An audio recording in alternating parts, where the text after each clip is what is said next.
good for starting it off is to talk about one of the most pervasive beliefs in the general society about the Nation of Islam, and that it is an organization dedicated to the use of violent means to attain its goals. Question I have is, how true is this, and why do you think it persists in society? Well, the Muslims who have accepted the religion of Islam and follow the religious guidance of the Honorable Elijah Muhammad have never bombed any churches, never murdered any little girls, as was done in Birmingham, never lynched anybody, have never at any time been guilty of initiating any aggressive acts of violence during the entire 33 years or more that the Honorable Elijah Muhammad has been teaching us. The charge of violence against us actually stems from the guilt complex that exists in the conscious and subconscious minds of most white people in this country. They know that they've been violent in their brutality against Negroes, and they feel that someday the Negro is going to wake up and try and do unto them as they have do unto the whites as the whites have done unto us. We aren't a violent group. We do, we are taught by the Honorable Elijah Muhammad to obey the law, to respect everyone who respects us. We're taught to display courtesy, to be polite. But we're also taught that at any time, anyone in any way inflicts or seeks to inflict violence upon us, we are within our religious rights to retaliate in self-defense to the maximum degree of our ability.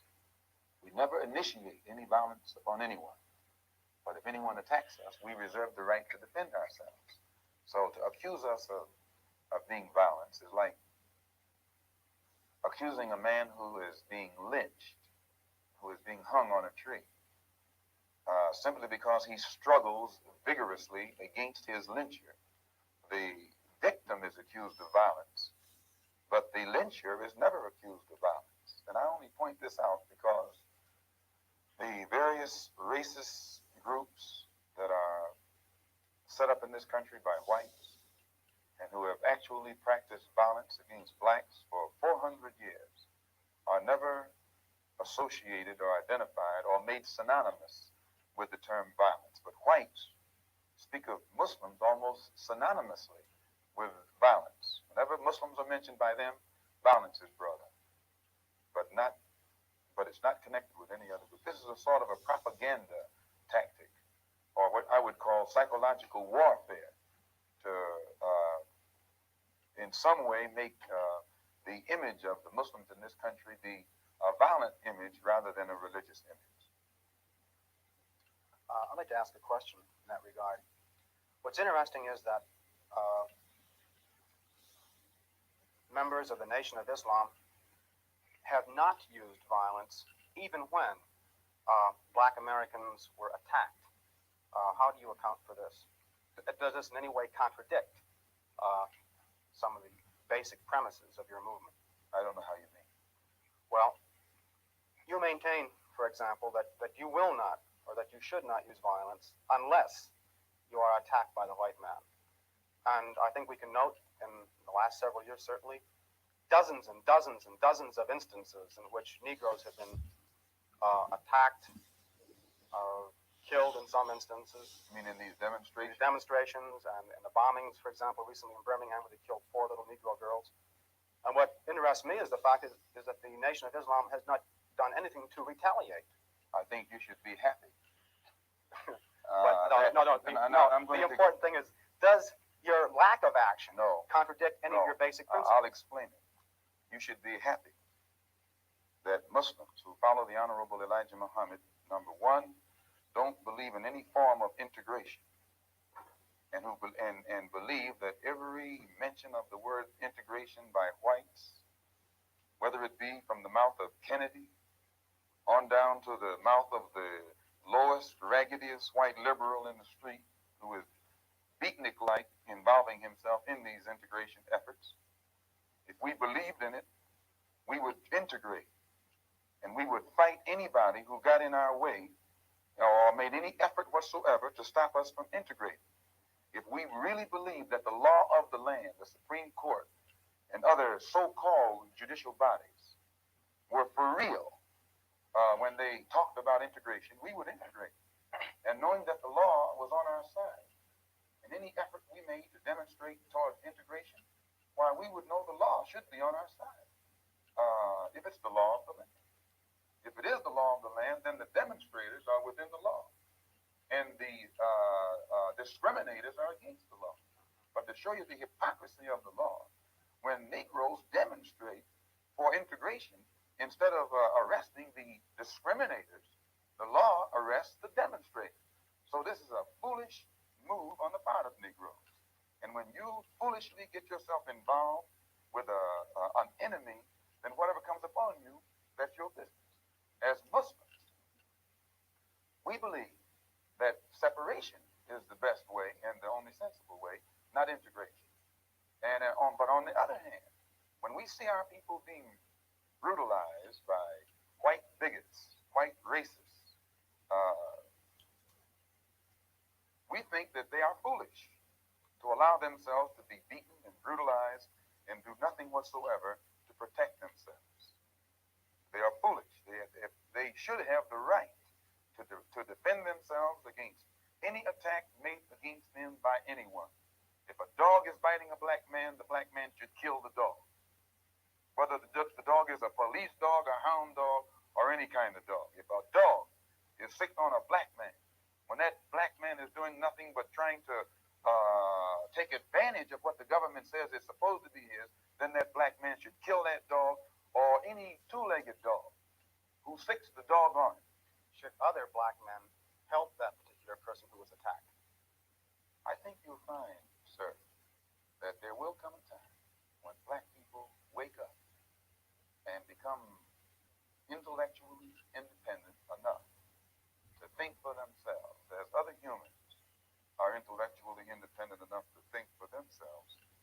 Then the black man will think like a black man, and he will feel for other black people.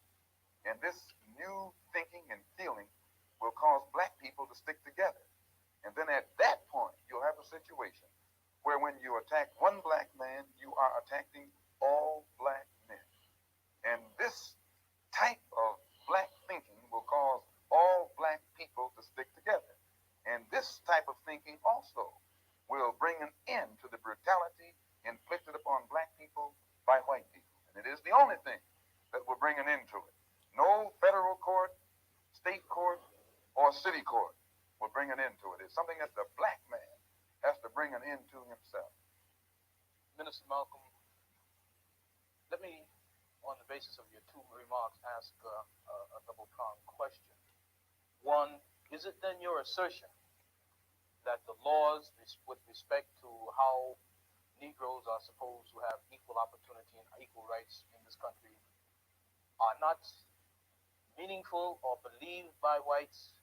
And secondly, what then is your opinion and attitude toward the civil rights movement in general, and particularly the Reverend Martin Luther King and his philosophy of nonviolent direct action? If the white people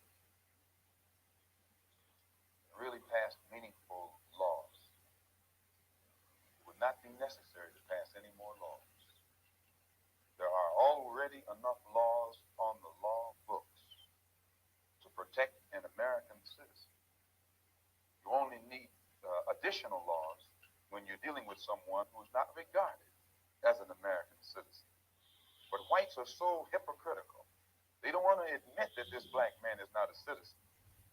So they classify him as a second-class citizen to get around making him a real citizen. If he was a real citizen, you'd need no more laws. You'd need no civil rights legislation.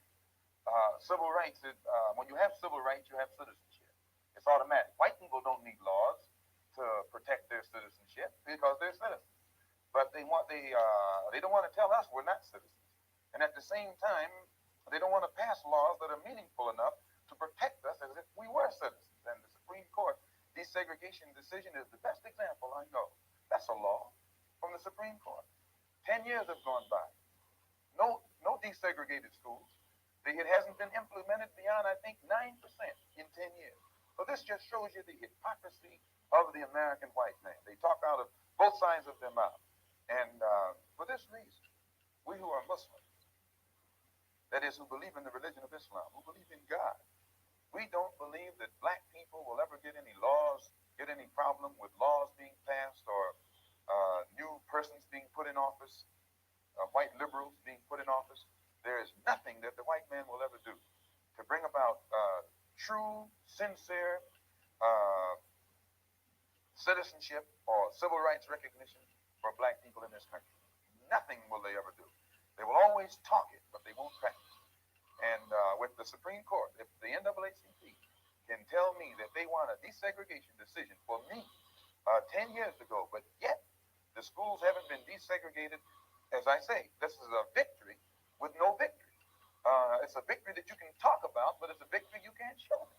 So if you represent the NAACP and you are telling me about this great victory you won for me, when I look at you, I have to conclude that either you have been duped yourself or else you are trying to dupe me. And in most instances where the civil rights struggle is involved, there is no civil rights leader can point to me one concrete gain, practical gain that black people have made in the civil rights field in this country, not only during the past 10 years, but during the past 100 years. Now, the other part was with respect to Mr. King and nonviolent direct action. Well, I will let Jimmy Baldwin and John Killens and Lou Lomax, the writers, answer that. Speaking right after this church was bombed in Birmingham, Christian church was bombed in Birmingham by Christians, mind you. And these four little girls were murdered. John Killens and James Baldwin and Lomax and the Negro writers and actors had a meeting at the town hall in New York. And Killens pointed out concerning these murders of these little girls, said the killings had raised doubts about the intelligence of nonviolence in the civil rights struggle. He went on to declare that he could no longer be asked to love those who persecuted and killed Negroes. He also, and the writer, Mr. Handler, who's describing this, said that Killens, it was not clear concerning Killens' remarks to his audience that he was breaking with it was clear rather to his audience that he was breaking with the doctrine of the Reverend Martin Luther King's philosophy that as Christians, Negroes should love their fellow man in a truly religious sense. Now, James Baldwin, speaking on that same platform, said, and I was present during this entire affair, asserted that the American people shared a collective guilt for the persecution of Negroes, much as Germans did because of their silence during the Nazi persecution. He denounced President Kennedy for what he termed Kennedy's lack of passion in the civil rights struggle. Mr. Baldwin said that there could no longer be a Republican Party for the Negro people as long as it listed a Barry Goldwater, nor a Democratic Party for the Negro people with a Senator Eastland on its roster. He asserted that the federal government acted swiftly and energetically, that unless the federal government acted swiftly and energetically, future slaughter would make Birmingham look like a dress rehearsal. What do I think about King's attitude? King's right-hand man, Wyatt Walker, at King's convention, according to the New York Times on September the 26th, said, we have been duped, meaning these persons involved in the civil rights struggle, of which King is the symbolic leader. His right-hand man says, and I quote, we have been duped, or have duped ourselves, into believing that the chains have been broken, when in truth we have only been chained more securely. Half freedom has in many instances been worse than no freedom at all. Why, don't ask me what I think about their struggle. I can tell you what they think about their struggle. And they are pointing out that it is becoming more difficult every day for the civil rights leaders to keep the masses of black people nonviolent and long-suffering and patient and keep them from becoming disenchanted. Hope that answers your question. Well, now there's a new party which has started on the East Coast called the Freedom Now Party, an all-black organization. Would you comment upon this and also upon the possibility that the Nation of Islam might begin to turn some of its attention to the political arena in view of the fact that it is in the political arena that Negroes have not been able to in any way get justice, as has been pointed out in your previous statement? I'm not familiar with the Freedom Now Party. I'm not too familiar with politics, period, only that in the sense that white politicians have usually been very hypocritical where the so-called Negroes are concerned. So I'm a bit disenchanted with politicians and politics. The Honorable Elijah Muhammad is a religious man, and his teaching is religious, and his solutions are religious. The Freedom Now Party, from what I understand, is headed by a lawyer named Conrad Lynn. I know him. He probably means well. Before passing an opinion on what it is he's trying to do, I would like to analyze it, see who's subsidizing him, see who his friends are, especially who his white friends are. And after a careful analysis, if I could conclude that there was no white support, I would be inclined to have confidence in it. But if I saw him leaning too heavily upon his white liberal friends for support, then I'd be suspicious of that too. The Muslims, in my opinion, represent an all-black party. And the Honorable Elijah Muhammad pointed out at before 10,000 in Philadelphia on September the 29th at a rally that we were having, that in 1964, the black people should band together and do something about selecting and electing representatives, black representatives, politically, who have the rights and uh, the best interests of the black people at heart. That we should also unite together and sweep out of office all of the black political puppets who are used by the white power structure to continue white supremacy in our communities. In that regard, would you include Congressman Dawson, for example, from Chicago, and some of the people who represent him on the Chicago City Council, In which regard? in the area of acting as a puppet? I don't know what Mr. Muhammad's opinion is of Congressman Dawson. They both live right there in the city of Chicago together. I don't know what his opinion is of Congressman Dawson. I'm suspicious of any Negro, be he politician, be he clergyman, or civic leader who is constantly patted on the back by whites. I have a tendency to lean toward the Negro politician who is constantly condemned by the white power structure. This is my thought pattern. I'm giving you an insight of it. You, though, mentioned Mr. Lynn and saying you'd like to know who his white friends are.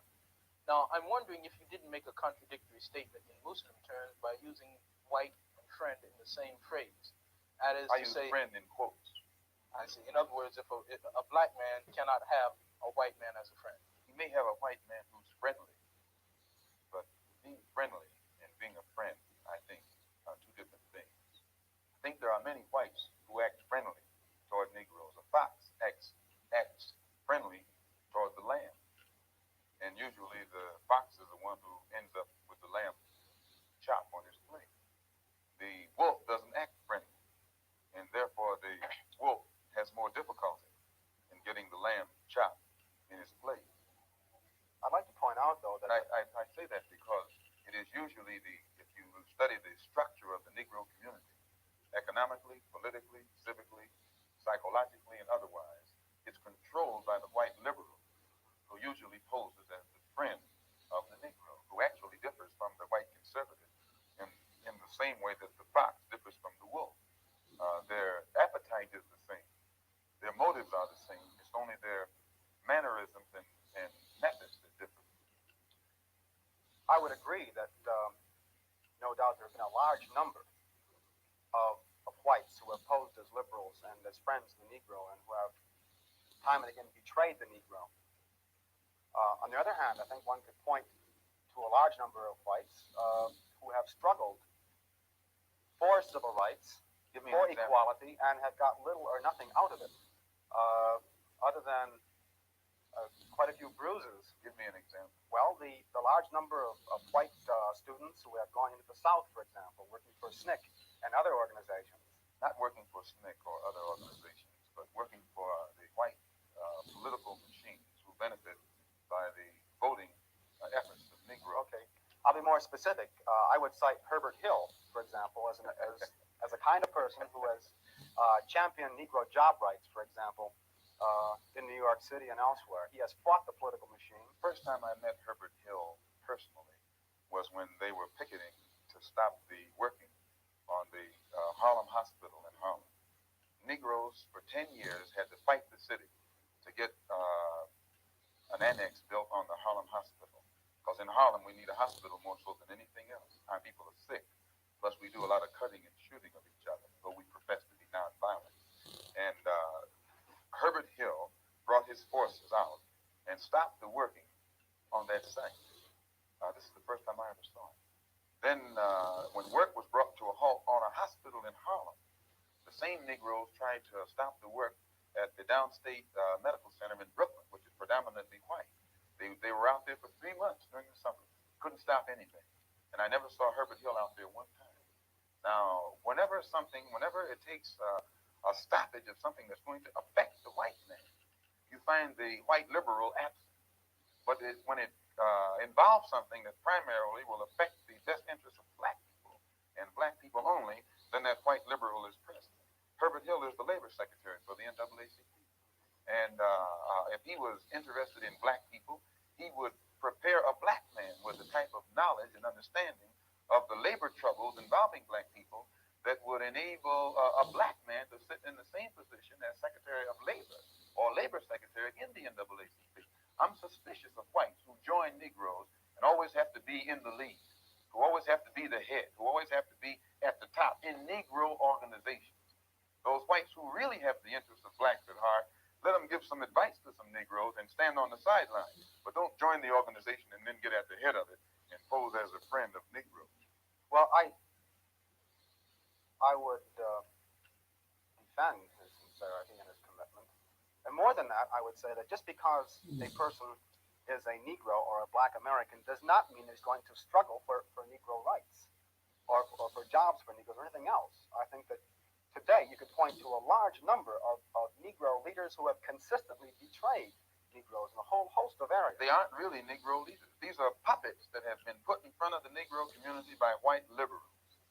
These are parrots that have been put in front of the Negro community by white liberals. You can't name me a Negro leader who has been betrayed Negroes, who has not been endorsed, sanctioned, subsidized, and supported by the white liberals. Minister Malcolm, I'd like to. Well, I'd cite one example would be Congressman Dawson, for example, in Chicago. In Chicago, a large number of liberals located in the Hyde Park district have consistently fought Dawson and his betrayals of the Negro. And they've also fought some of the people who represent Dawson on the Chicago City Council. The only Negro I know who is constantly fought, only Negro politician that I know who is constantly fought by white liberals is Adam Clayton Powell. And they call him a racist because he speaks so bluntly on the race issue. But I'm not, as I said, not too familiar with Dawson and his work. Let me return to the Nation of Islam per se, Minister, by raising a question which struck me as a result of reading some of Baldwin's work, namely The Fire Next Time. Baldwin pointed out that in Harlem for many years he had passed the street corners and the soapboxes and heard people speaking from these platforms who were known as black nationalists, and nobody was listening.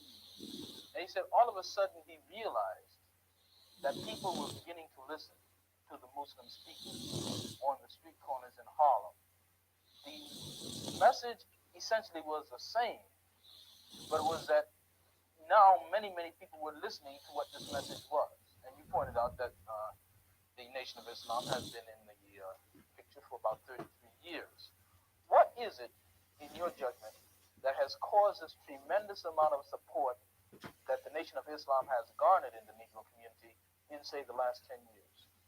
When you put a seed in the soil, it remains beneath the soil until the season changes. And when the season changes, the seasonal change automatically brings about rather atmospheric conditions conditions bring about a seasonal change that makes that seed come up or crop grow in its appointed time.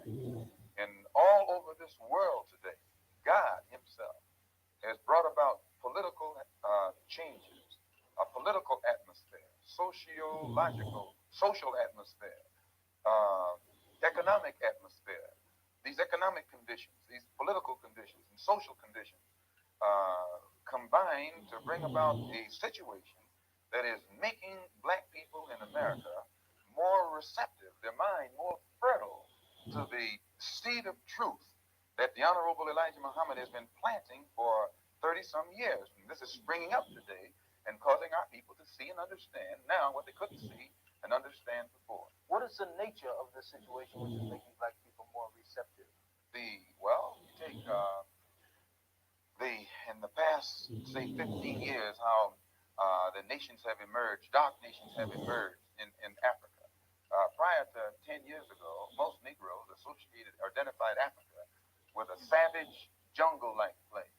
And whenever you mentioned the word African, in their mind's eye, they could see the image of someone running around with a spear, with no language, say other bugaboo or guana or something, and who'd be in a jungle running from lions or chasing lions. But then when, after the war, when the United Nations was set up in New York City, black people began to look at men like Tom Mboya. They began to look at men like Nkrumah. They began to see men like Lumumba. They began to see men like Nasser. They began to see these Belowa and Azikwe who could exchange intellectually with whites on an international level in a political form and hold their own. This made the black people in this country realize that what the Honorable Elijah Muhammad had been teaching all the time actually had substance.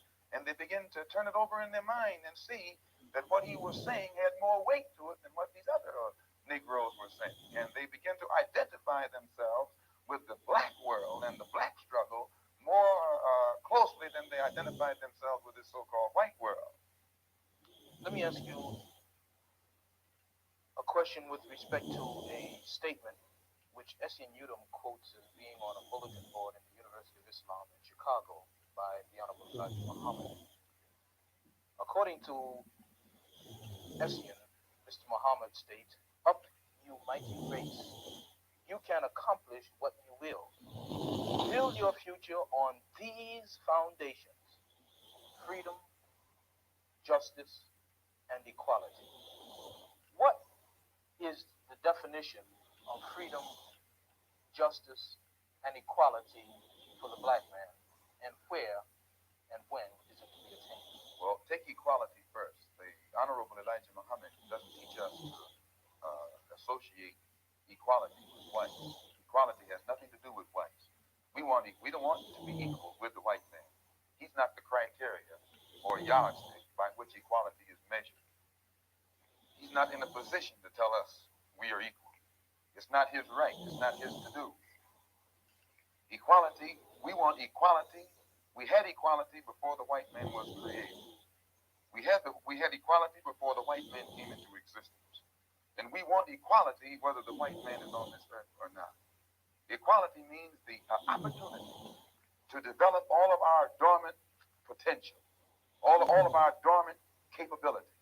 And in developing this dormant capability, the right and the ability to stand on this earth on some land of our own and bring about a civilization and a society in which we will be completely independent, complete freedom to take care of the needs, to take care of the wants and the likes and the dislikes of our people, to establish our own nation, our own society, our own heaven, our own future. This is what we mean by freedom, by equality. And justice means, as you sow, so shall you reap. If you do wrong, you'll get wrong in return. And if you do right, you'll get right in return. When you're in your own nation, in your own land, you're in a position to get justice. But when you're in another man's country, in another man's land, under another man's flag, and under another man's government, and under another man's court system, You have to look to that other man for justice, and you'll never get it. And Negroes in this country probably are authorities on that. To what extent does this formulation approach that expounded by Zionists? They, for example, many Zionists maintain they could never expect justice in the Tsarist courts and the courts found in other countries in Eastern Europe and so on. And they decided that it would be wise to establish a separate state in Israel. And all of the world powers got together, the white world powers, I should say, got together and helped all of these white Jews to establish a separate state in the heart of dark-skinned people's territory. And if white people can get together and let other whites, help other whites to establish an independent nation right in the midst of dark-skinned people, and then we don't see where white people should be so much against the Honorable Elijah Muhammad's solution, not of setting up an independent dark nation in white people's property, but he's asking the opportunity to set up an independent nation on our own continent. Let us leave America and go back home among our own people on our own land and set up our own independent society. But all he says is that this government, which made us slaves, should supply the transportation for us to get back home and give us all of the machinery and the tools necessary for us to till the soil and establish our own agricultural system to feed and clothe our people, our own economy, and in some way become an independent people among our own people on our own continent. This is intelligence. And Zionists should never criticize us. You say then that the United States is not the black man's country. Definitely American laws not. are not black men's laws. No. American laws are not the black man's laws. Well, the laws here in America were made by white people for the benefit of white people. The Constitution was written by whites for the benefit of whites. It was never written for the benefit of blacks. And when you read the Constitution, I think in Article 1, Section 2, or Section 1, Article 1, so one of the two, and it's in the Constitution, it says that it classifies black people as 3/5 of a man. 3/5 of a man. Subhuman. Less than a human being. It relegates us to the level of cattle, hogs, chickens, cows, a commodity that could be bought and sold at the will of the master. No, it was written by whites for the benefit of whites and to the detriment of blacks. And when a black man stands up talking about his constitutional rights, he's out of his mind. Minister Malcolm, in our textbook, which the students have read, supposedly, there is a statement, which is a quotation from Essien and essentially that from Lincoln, to the effect that the Nation of Islam does not have a great deal of support in the Negro community in this country by and large. And a recent national poll of American Negroes found that leaders and rank and file, according to their statistics, supported the Reverend Martin Luther King somewhere over 90%, whereas the support and favorable rating that they gave Minister Muhammad was less than 20%, and somewhere around 45% of them gave an unfavorable rating to Mr. Muhammad. What would your response be in terms of Baldwin's statement that this is a growing thing and the kinds of evidence that we have that there isn't much to it? Well, that statement I made just made concerning the Constitution is Article 1, Section 2 in the Constitution, where it classifies us as a chattel. Baldwin did point out that Mr. Muhammad has the only grassroots support and is the only one whose whole following operates or functions on a mass vehicle. And I think Baldwin told Dr. Kenneth Clark that Martin Luther King is at the end of his rope. Now, concerning the poll taken by Newsweek magazine, I think it said that this was the leaders who said that, who went with King and against Mr. Muhammad around 90%. I just told you a little while ago, these leaders that they call leaders, this included Lena Horne, this included Dick Gregory, and this included comedians, comics, trumpet players, baseball players. Show me in the white community where a comedian is a white leader. Show me in the white community where a singer is a white leader, or a dancer or a trumpet player is a white leader. These aren't leaders. These are puppets and clowns that have been set up over the white community and over the black community by the white community and have been made celebrities and usually say exactly what they know that the white man wants to hear. And it is an honor, actually, that they endorsed Dr. Martin Luther King and were against the Honorable Elijah Muhammad. That's actually an honor. Now, when you say that they also, in this same Newsweek poll magazine, I think the pollster said that he went into the Negro community and asked about the Muslims. And many Negroes whom he asked said, well, I never heard of the Muslims.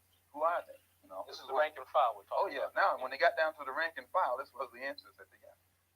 This is the equivalent to the situation in Kenya during the Mau Mau uprising, when many frightened whites in Kenya, Africa, would go among the Africans and ask them, what about the Mau Mau? And the African would say, I never heard of them. And the same white man who would ask the African this question and very naively believe what the African said, when he went to bed that night, he would lose his head. And usually the one who took his head was the same African who told him that afternoon he had never heard of the Mau Mau. Except in the Newsweek poll, they used Negro interviewers. You'll find that oftentimes Negroes are as much on guard around Negro interviewers, who usually represent the bourgeois element of Negroes, as they are on guard around whites. Usually Negroes know that when this bourgeois Negro walks through the door, he is not doing something that he's initiated himself, but he's involved in something in which the white man is the absolute author of and has sent him to the Negro community for some information. And when they give that Negro some information, usually they give him the information that they want him to take back to the white man, because that's who he's going to take it back to. Our time is just about up, Minister Malcolm, and perhaps you could summarize and conclude by giving us, in your opinion, or in the opinion of Mr. Elijah Muhammad, what would be the ideal solution to the racial problem in the United States today?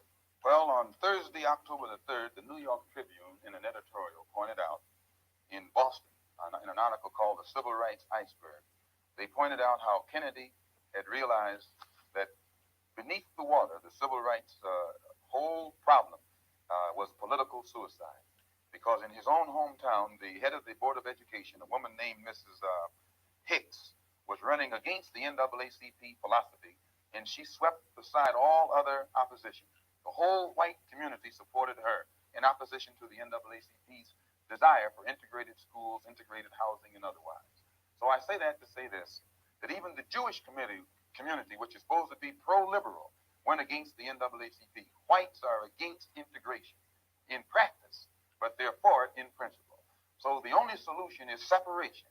And the Honorable Elijah Muhammad says that this can be brought about simply by letting our people be exposed to the truth about ourselves, about the white man, about our history and our condition in this country. And once we are exposed to the complete truth about things as they actually exist in this country, the masses of black people will choose complete separation from this entire system, political system, economic system, social system, and whatever other aspect or description or adjective you want to attach to it. Let us go back home to our own people, live among our own kind, and solve our own problems ourselves. And if the white man doesn't want us to go back to our own people and live in our own country, then since we can't get along together in peace on this country with white people, let us separate part of this continent, migrate to that separate territory, let the government give us everything we need to establish our own independent economic system and society, and thereby we'll be able to solve our own problems ourselves and prove that we are human beings and a part of the human family and can do for ourselves what other humans have done for themselves. And then we'll be able to stop blaming the white man for what he has done and stop begging the white man to solve our problems. We'll be able to solve our problems ourselves. Thank you very much. That's it.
on the floor, American League All-Star, does the constant mention of your prison background create extra pressure for you?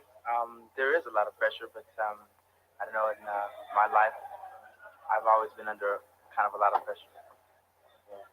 Having grown up in Detroit here, do you still feel a part of your old East Side neighborhood? That's a thought I haven't even considered yet.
Shoot, one of these days they're gonna put in the guard dogs and bust all our butts and give us all rabies.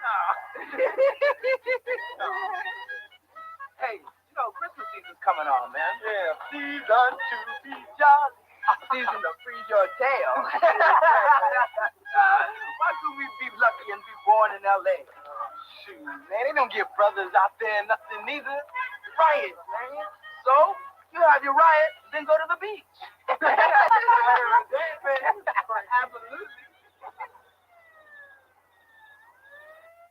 Can I turn down the TV, please? Leave it be.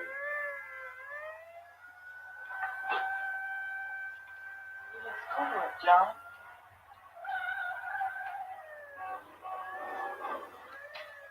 I said hands off. TV Pigs winning again, huh? What's shaking, little bro?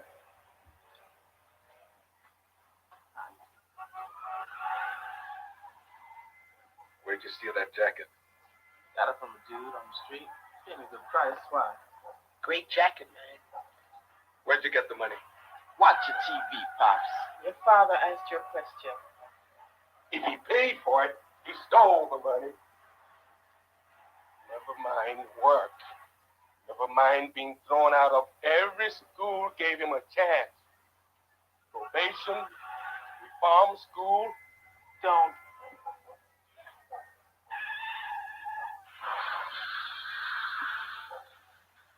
I had a real son.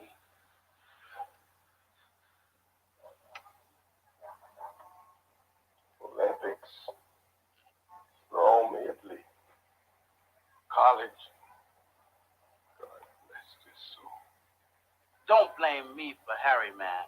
Lord, let him be in peace. I was 11 years old when Harry got killed. Y'all know you brought him on too fast anyway.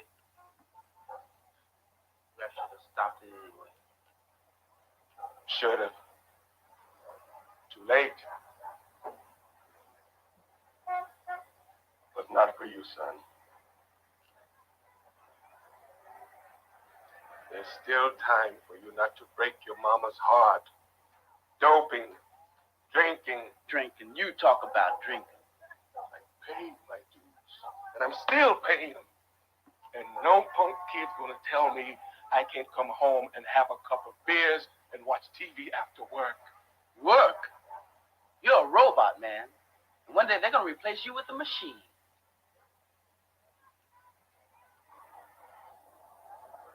Yeah. Be a pimp. Pusher. I will. And I'll make more money in a month than you ever seen in life.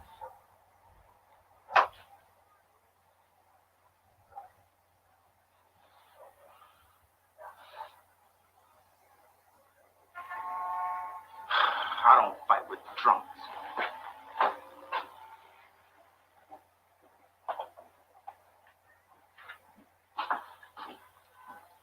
Hey, Ron. Where you going? Just out. Ron. I don't want to stay here no more. I know, but listen, Gerald. You got to stay here and crack those books, man. Because if I see you with any bad chicks or hanging around them dope houses, I'll beat you so far into the ground, just your head will be sticking out. You hear me? I'll see you later, okay?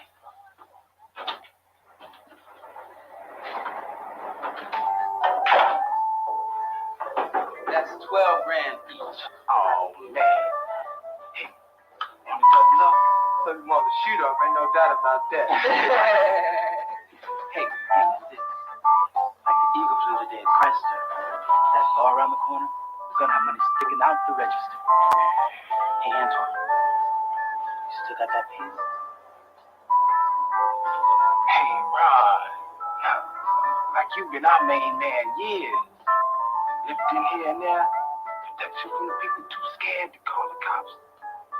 Hey, now you talking robbery. Hey, I'll be the one who owns that piece, man. Y'all got to get up off this nickel and dime stuff. Tonight's graduation.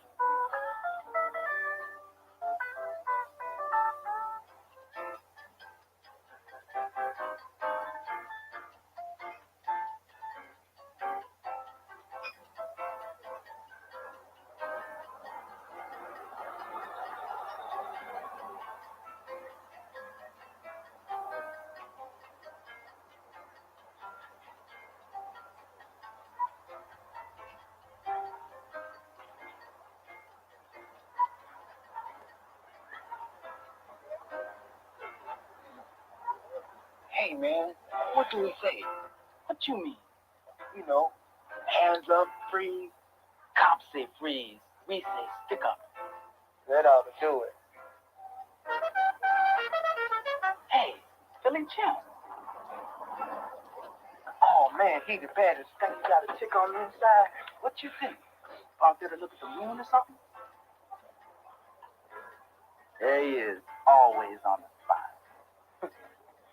Man, Smooth.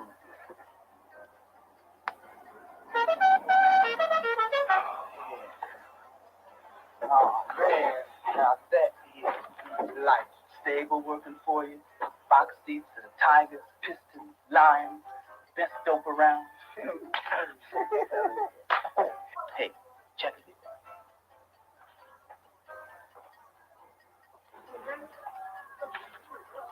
All right.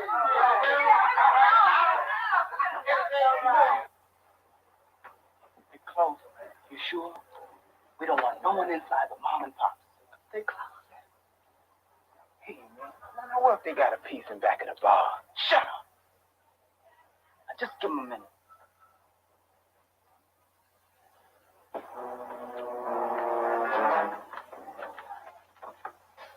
All right, here we are. I got what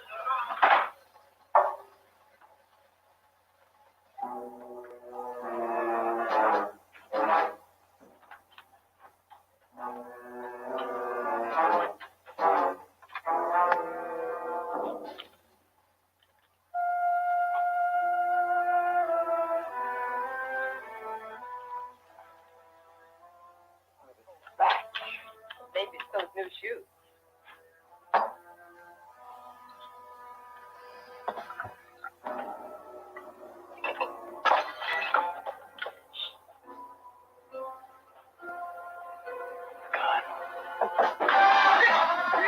moving there. Get it, man. Just don't shoot. Tell. Hurry up. You'll tell. But not for an hour or so. Give us time to get back out of town where we came from. Come on, man. Got it, man. Got it. Come on. No cops for an hour. We'll come back and burn you out. Come on, let's go. Come on.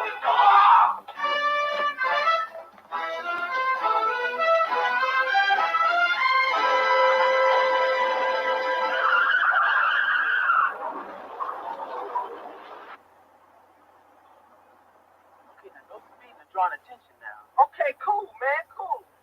Hey, man, would you watch this piece? You got a round in the chamber. I got it on safety. And you got it sticking in my neck, too. Shut up. Man, do we all have to be in the front? Hey, man. Cool out. How we did it, right? Right. Well, what now? We stash it, wait till tomorrow. Yeah, now that's what I call cool. Hey, cops, man. Say, man, they blinking. Oh, man, is they gonna pull us over? They do when I come out shooting. Hey, they blinking again, man.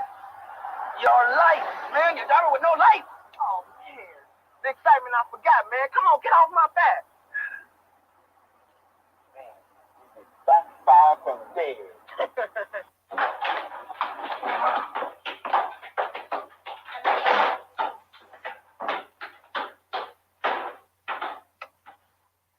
Oh, come on, let's go, man. Let's go. Up there. Get rid of this. I got it, man. I got it. Just do it. Hey, I bet it's 2,000 in here, man. Really? Oh, come on. Let's stash and split. Come on, give it up. Oh, man. But we did it twice. We did it. Let's go, man. Come on. Let's go.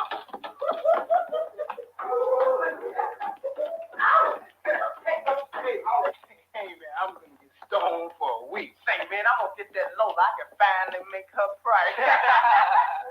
Hey. Oh, man. Hey, man. What a shame. Every cop in the truck got it. Oh, man.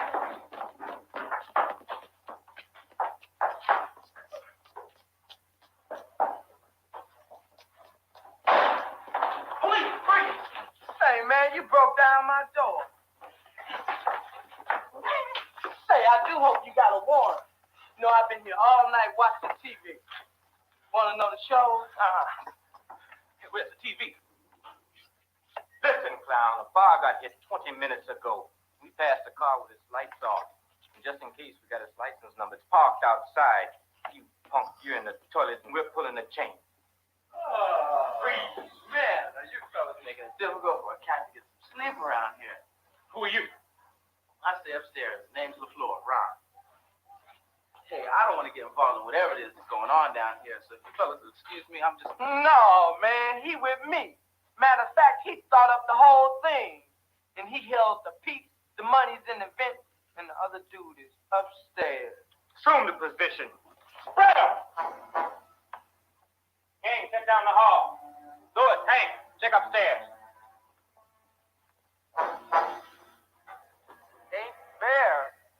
Damn motor mouth Leroy pleads guilty and gets 30 days.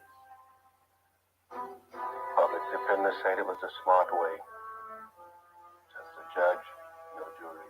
I want a jury. A lot of talking mistakes. Mistrial, maybe. Ronald, you're always trying to slip and slide through the cracks and holes. Now, you know you did it, and we know it.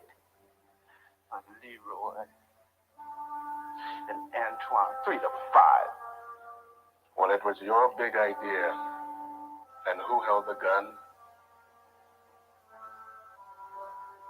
So I'm guilty. But that damn judge had better be fair.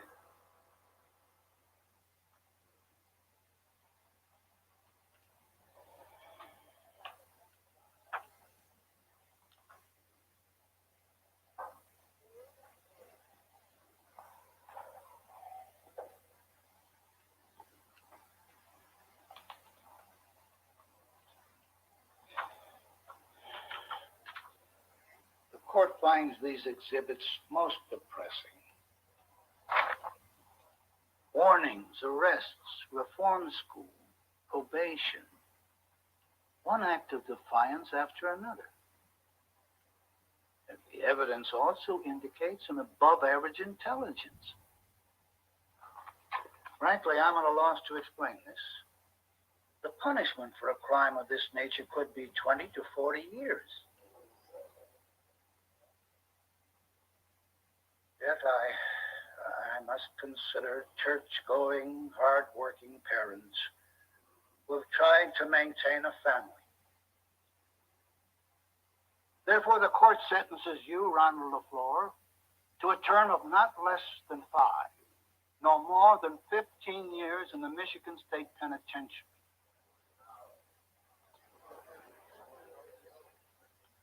Anything to say? Yeah. I want my brother to remember what I told him.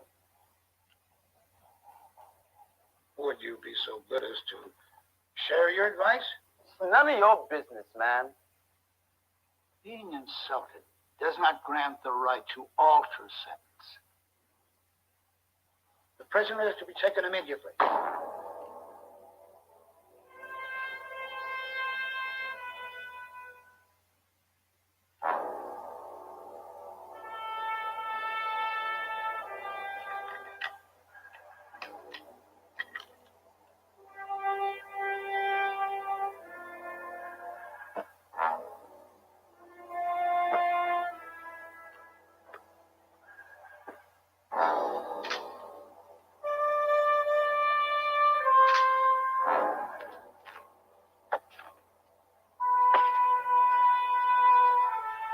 Open gate 21.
All right, let's go.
Periscope. Name's Pee Wee Spencer. This place is a rat hole, man. We ain't in them all the time. They let us mix. Anybody lay a hand on me, I'll break his neck like a chicken. Ooh. A regular stagger lead. Of course, as the referee would say, protect yourself in the clinches. Ain't nobody clinching with me. Hook yourself up with the gang. Take care of you. I don't need nobody taking care of me. Lord, Lord. You were born yesterday. Well, ain't me you've got to worry about. After you lose interest after 27 years. 27 years.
Hey, wanna be my fella?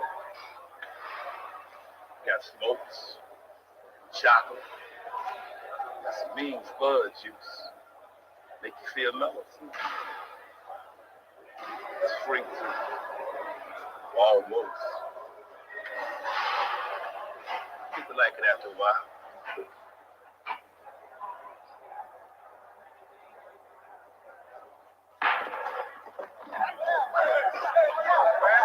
James LaFleur, man! I ain't no punk! You hear me? I ain't no ace punk!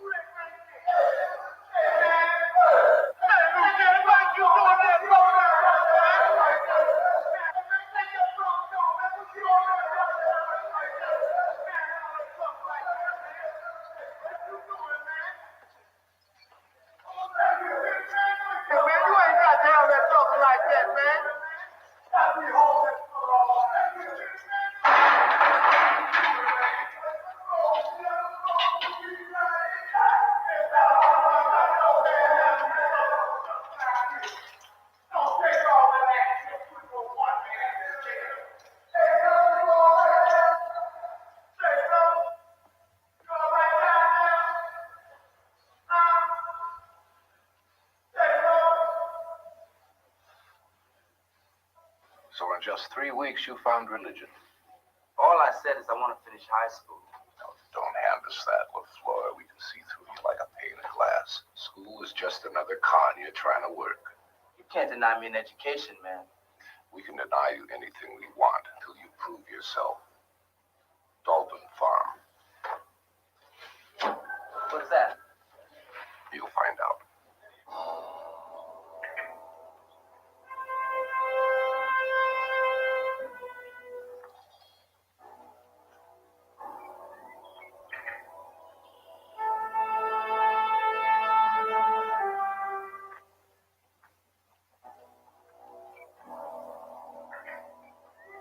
back to work. I'm from the city, man, and now I know everything there is to know about potatoes, and I don't want to see another one unless it's on a plate. You're hoping to feed your buddies inside. They can pick their own. I said get back to work. You see this, man? You know what this means, don't you?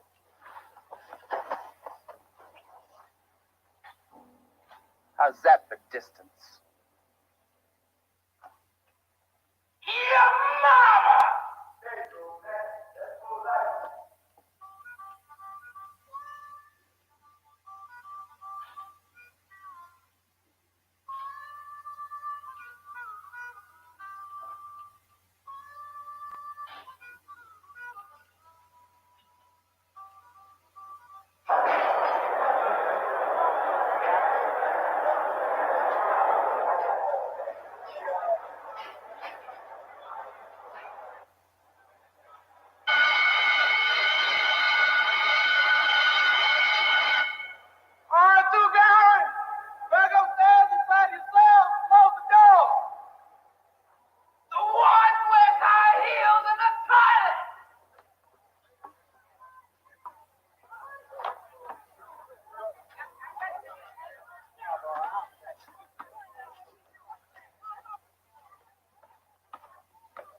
2 weeks to think it over.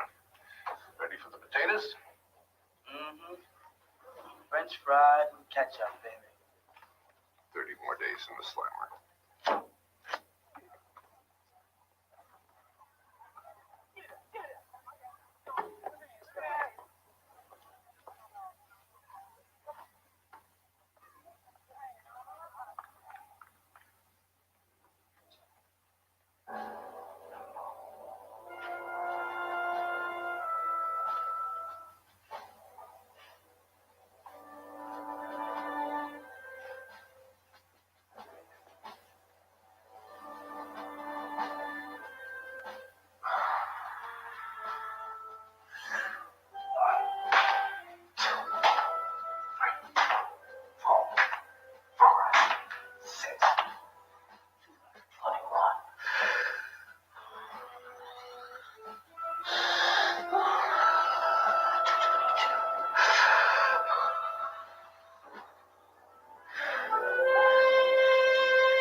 Lord, you ain't nothing but a fool. You ain't doing nothing but keeping these prison people in jobs. Nothing but a fool. Hard to see any light in the slammer, but I did. So now you're ready to dig potatoes.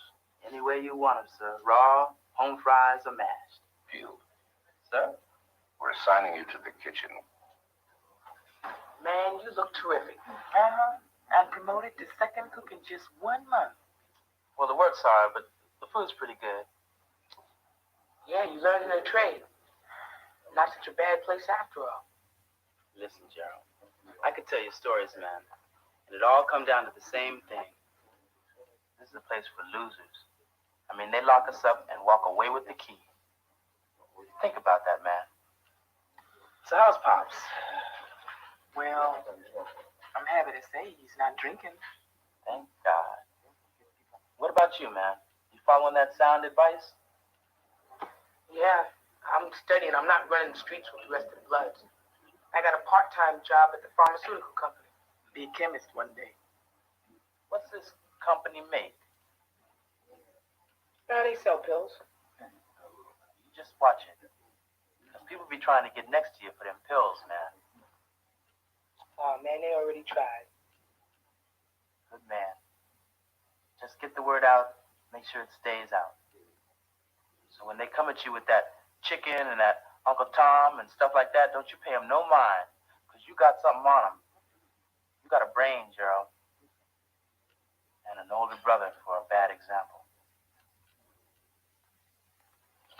is loose now, but this stuff explodes. Man, this batch of sweat juice ought to be about 200 proof. It's all in the timing. Kid, when you get out, you could put your special spot juice on the market. You got it down to a science. I say, 5 packs of smokes for a 6-ounce jar. They're gonna have to build a new wing for the cigarettes you got. You don't know me, Pee-wee. Oh, yes, I do.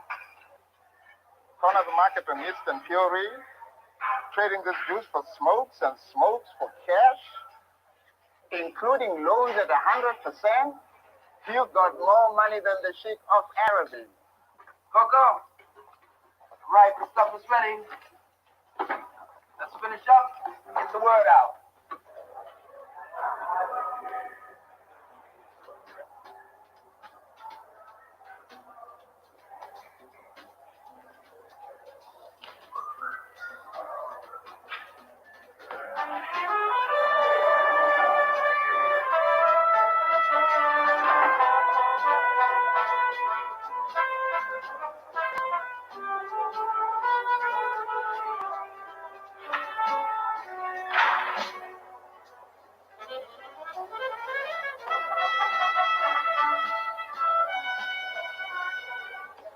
What's new, Corella?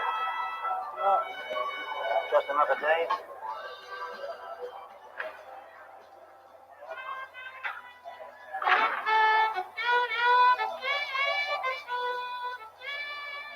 You know, some lieutenant, let these guys move some heroin, you could retire in a month. You wouldn't want to spend some time in the hole, would you? Just trying to do you some good, that's all. No offense, you know what I mean? No offense. You know what I mean? What does he mean had to work on Sunday? That's what your father wanted, but he said overtime.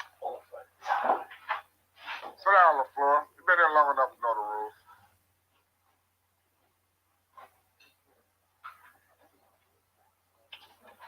Okay. All right, Gerald misses one time. It's not the end of the world, all right? Well, it's not just this. It's a feeling. Well, have you seen him coming out the dope houses? Or eyes glassy, talking sloppy, anything like that? Mm-mm. But you fooled us for years.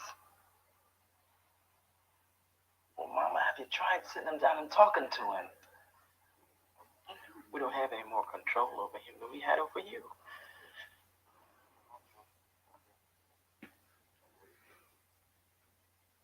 Pee-wee, come here, man. Hey, what's wrong? The last batch of juice went sour? No, man, listen. How can I get out? What? No, man. The last guys that tried got turned into Swiss cheese. Oh, no, man, I'm not talking about a break. Man, I mean a scam, an angle. Do your time, man. I ain't got time to do my time, baby. Now, is there any way? I don't mean Uncle Tom, but I got to get out of this joint. It starts with privileges, you see. One thing the joint is a sucker for, sports. So I get my name in a prison newspaper. Listen to you, already you're making headlines. You ain't even made the team. Baseball. Only reason that punk coaches the team is so he can watch us take showers. Whatever. If you do make it, there's a chance for an earlier parole. I'm telling you the truth, man. I watched you all last winter. You picked up football, you picked up basketball like that. You're a natural, I'm telling you. Soap chips. Later, man, later. Hear what I'm telling you? The way out that gate is being a jock. You understand? You have played baseball, haven't you? Stickball. Stickball. So who had a real ball or a glove in the neighborhood? What, you think the East Side had a White Sugar Little League or something? How much practice, man? If you make it, plenty. But I got business to tend to. Expenses. Oh, yeah, I know. 15! Payoffs to all corners of the joint, right? You wouldn't want to stop eating better than the warden. I see you. Corella.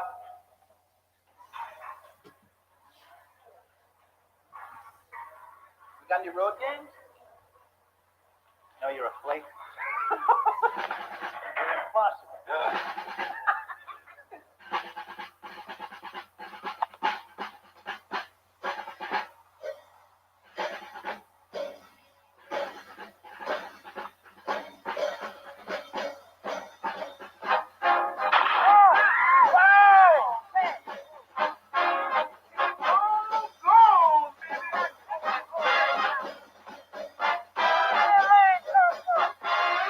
our uniform. You took your sweet time getting here, didn't you? Oh, well, Ron, Detroit's only 75 miles off. I would have walked. I'm on it straight, man. Okay, I fooled with it. Coke. Just twice. And I ain't stepped foot in any dope house. Don't chuck with me, Gerald. Okay, maybe once or twice. I had a little beer and wine, and I had some women. But you did it all. And look where I am. Oh, come on, Ron. Being preacher don't suit you. Man, just name me one dude on the whole east side who's clean all the way. And Daddy was drinking the night you got busted. Said it helped him forget. But he beat the bottle and I beat dope, didn't I? Oh, come on, Ron. I'm not into it. That's what they all say when they're starting out. I can quit anytime. Look, I come to talk to my favorite brother, and I come and get a sermon instead, right? Man, if I'm old enough to get shot dead in Vietnam, I'm old enough to be my own man. Who you think you are trying to run my life? I mean, what you doing? It's so great.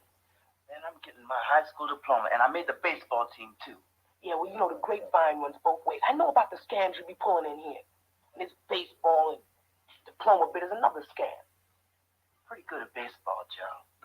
Yeah, well, just look me in the eyes and tell me this ain't another con job to get you out. What difference does that make? Two things. Number one, don't worry about me and no more your brotherly advice.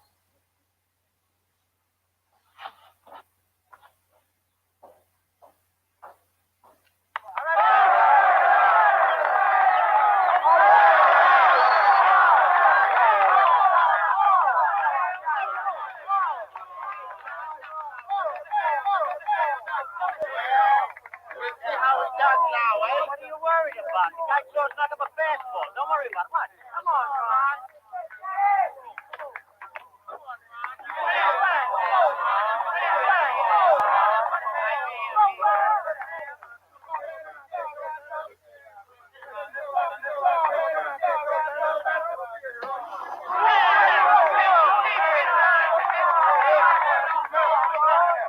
You better take your hands down there. I'm gonna get your arm dropping. Our next two cats are life for murder.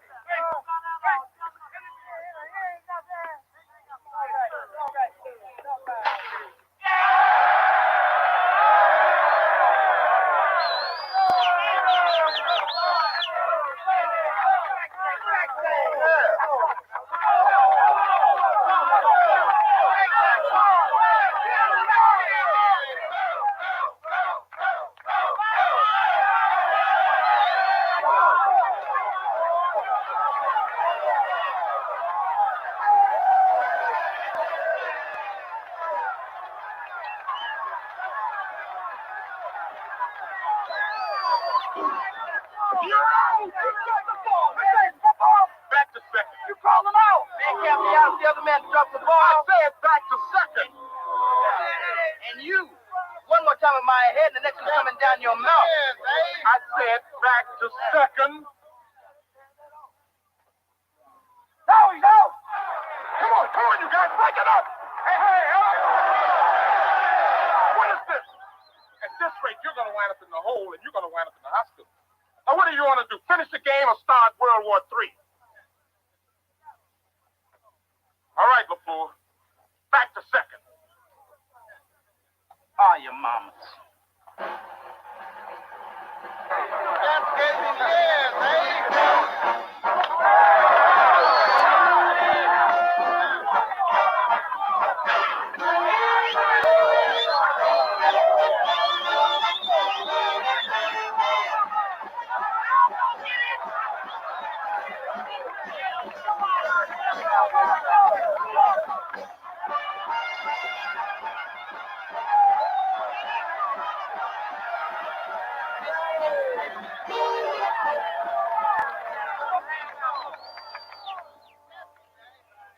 Hey, sorry about that brushback. It's all right, man.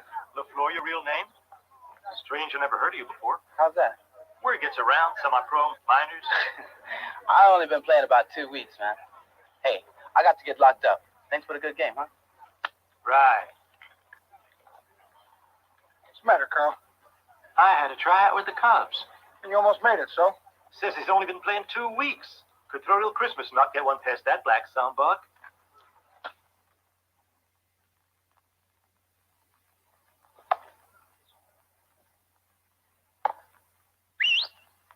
Come Come on in. Come on.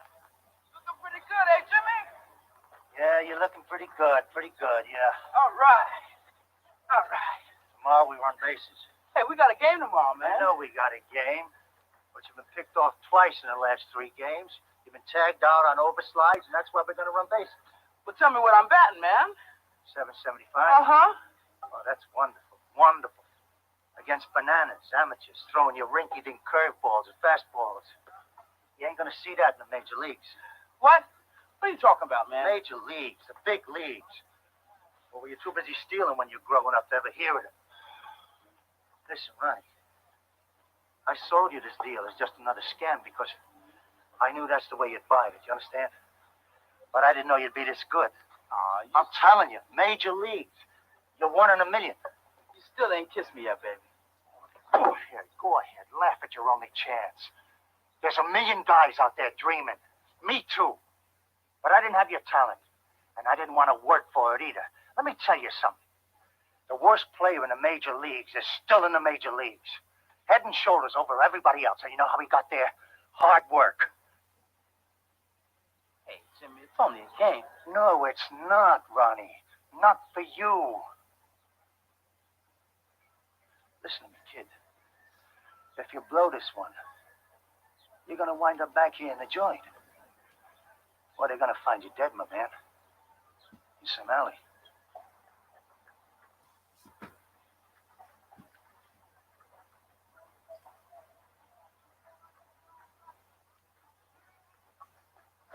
Yeah, right. Person to person. Yeah, collect, naturally. Detroit. James Buttsikaris. No, I'll say it again. Buttsikaris. James Buttsikaris. Okay. Half the prison's writing to this guy. Well, he owns a bar in downtown Detroit, Warden, and he is absolutely clean. Who's responsible for this blizzard? Well, Corella, we think, and maybe Pee Wee Spencer. What about LaFleur himself? He's the hero in all these. Well, we're convinced he knows absolutely nothing about it, Warden. LaFleur? That kid was born a con. Warden, all the evidence says these letters are straight, and Buttsikaris is a friend of Billy Martin's. Out of prison? The Ron LaFleur fan club. Hey, man. Is that who I think it is? Well, his name is Philly Jim. You jive. Now that I got busted, he was cruising in his Pimobile. What happened? Off one of his girls, but her blade was first. He's done with women. Done. Is that right? Ronnie. So about these Viet cons. Pee-wee. Ronnie. Listen. Hey, I was telling the story. Yeah, later, man. I got some news. But what happened? Well, Later. Hey, Jimmy. Oh, listen. Let me What's lay it- Let me lay it on you. Listen. I got this friend, see, Jimmy Buttsikaris. He owns a bar, and every once in a while, Billy Martin comes in. Tiger manager? The Tiger manager, right. I've been calling Jimmy, calling. We've been writing, right? Now, this is what it comes down to. Billy Martin, Frank Howard, and a bunch of the other Tigers are coming here for a goodwill visit. We did it, eh? It got anything to do with me? Nothing, man, nothing.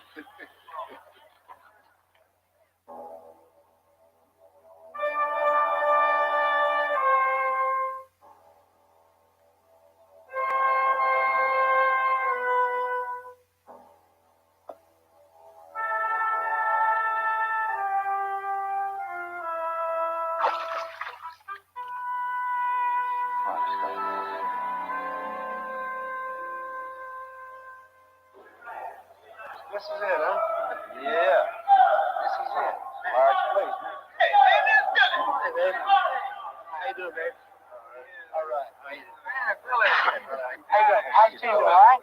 How you guys doing, okay? Hey, brother. How you doing? Gotta be an infielder. Right. This a team, huh? All right. Al Killian's all right. Not too shabby, big guy. Hey, Gates Brown. Did you still go straight? Gates Brown, straight as a string. What's going on? What's going on? Open up. Will you? Come on, let me through now. That's better. Now listen, this is important now. Hey, My man. I'm his man. I'm the guy that pays all them phone bills that I get every day. Every other day calls me, every other day. You finally got here, didn't you? I had to get here. The mailman's been giving me those off-the-shoulder looks. Calling me the Godfather now. Figures all your friends are in the joint, huh? Yeah, swear to God. Listen, I want you to meet a very dear friend of mine, Billy Martin. Very dear friend of mine, Jimmy Carell. Jimmy, nice to meet you.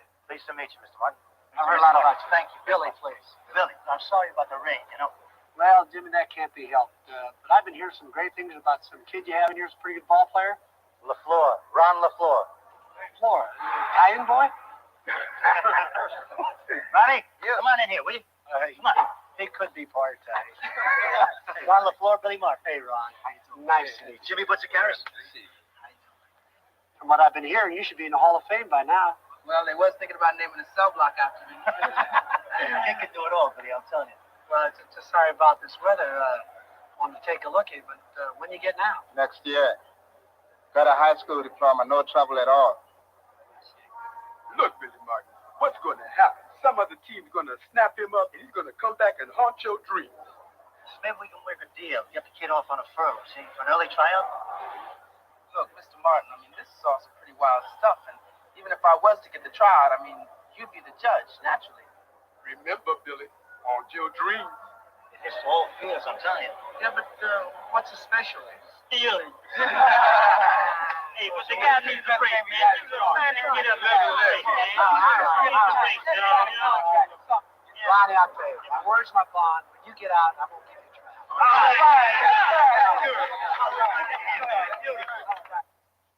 Parole denied. I understand you've been here only 3 years. And 4 days, sir. There are, however, certain mitigating factors. Clearly, you're not the same person who walked in these gates. And our aim is not punishment, but rehabilitation. We have proof. Furthermore, we've been subjected to a great deal of pressure from your fellow inmates, even letters to the newspapers. You wouldn't have suggested those, would you? Some, sir. Well, you can't condemn honesty, sir. For a lot of men in here, you become a kind of symbol. And society is willing to give a man another chance. Therefore, the board grants you a one-day furlough for a tryout with the Detroit Tigers. But we feel with what's at stake, no guard is necessary.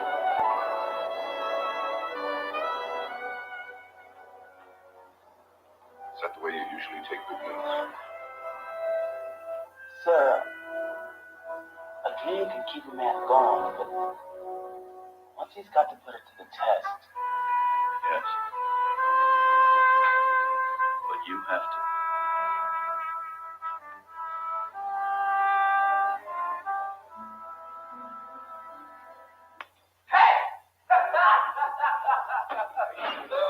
Hey, Gerald. Oh, yeah.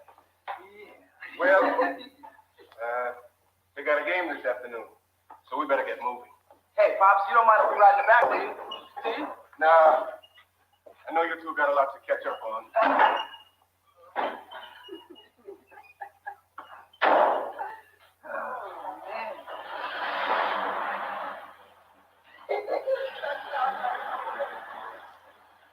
Outside.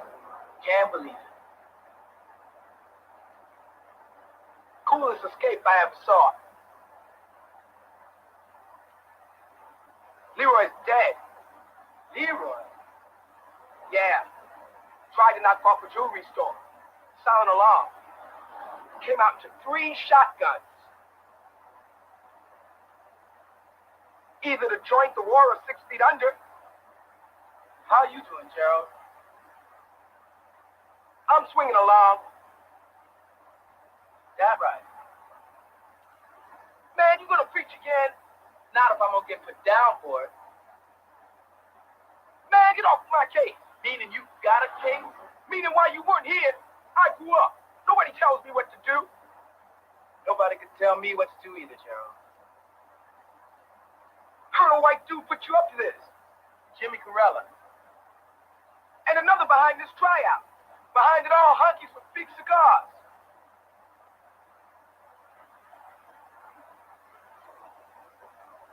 Oh, Ron, what am I doing?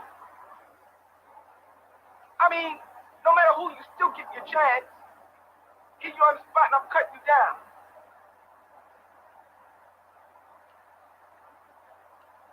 I'll make a deal with you, all right? All I ask, if I do good, you try, okay?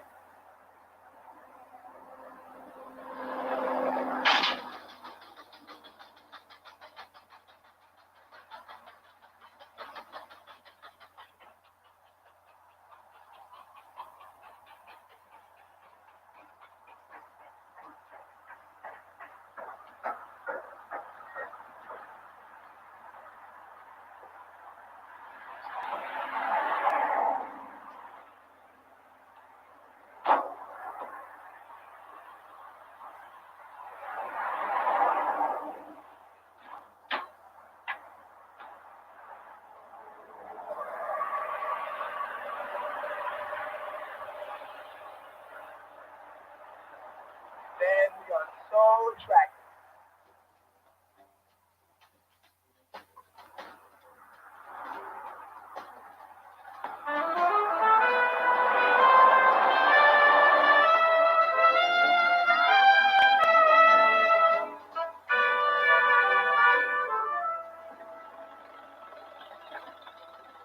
Yes, sir.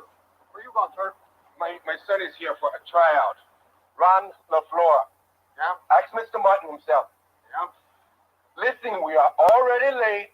Now get on the phone, call Mr. Martin, and tell him that Ron LaFleur is here for a tryout. Hey, don't get excited, sir. Okay, that's good. All right, send him right in. Norm. Hey, Cash. Yeah. So I've got a young fella coming in here by the name of Ron LaFleur, and he's coming in from state prison for a tryout, and I'd certainly appreciate it very much if you and the other guys would kind of make him feel at home. A convict, Billy? Big game, Nick. 4 for 4.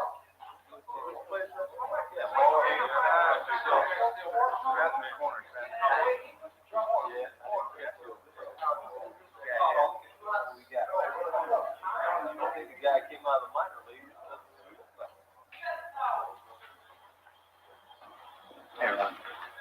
How you doing, babe? Fine, Mr. Martin. Appreciate you keeping your promise. Well, listen, my pleasure. I think we can scrounge up a uniform, really. All right. Here, unless you're used to yours. Mr. Stanley, he thinks a lot of things. Hey, thanks, Nick. That's nice of you. Why don't you just take Ron out there in the outfield and get him to shag some fly balls just to make him feel kind of at home out there, will you, please? All right, Billy. Thank you, Nick. I appreciate that. Ronnie, just feel natural here. These are a bunch of good guys. They're really excited about you being here. And just go on out there and do your thing. Okay, babe? I'll try. All right. I know you'll be all right. Okay. Okay, guys. Let's go and get it. Used to the bleachers. VIP. Today's the day.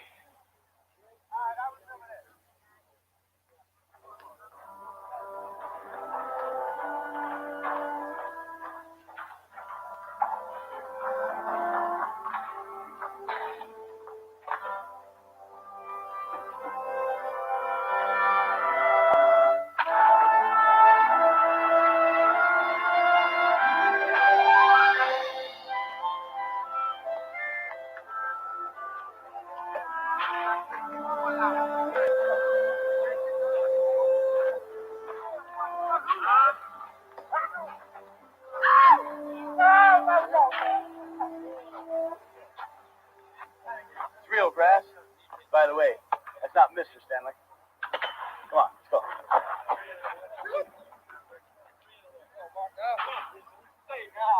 There he is. Hey, my main man! Quiet. Nervous enough as it is.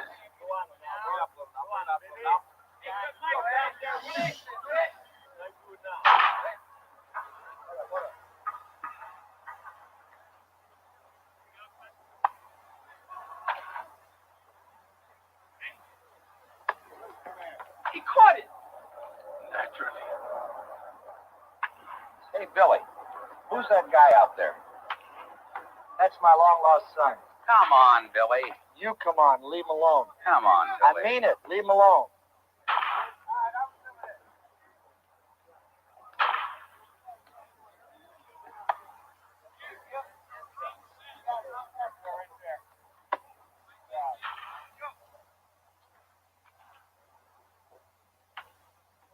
All right, Ron. Next time, the runner's stretching it for 3.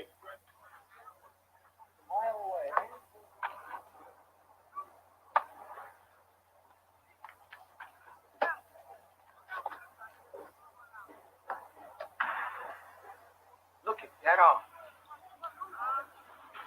God, what an arm. But it was all art. Now look, you get even more on the ball if you use the momentum of your body when you throw. Now don't just stand and catch. Time it so you're moving in when the ball comes. Now see how I'm holding back? Time all in one motion.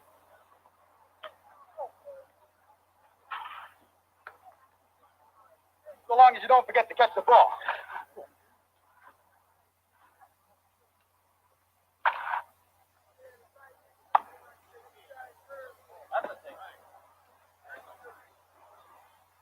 Now you'll get it. Bill, give it a chance. Go out and tell Ray to lay the ball in for Ron, because I want to check out his power. Okay, be happy to. Thank you. 5 to 15. Armed robbery. Yeah, and I helped him bust out last night.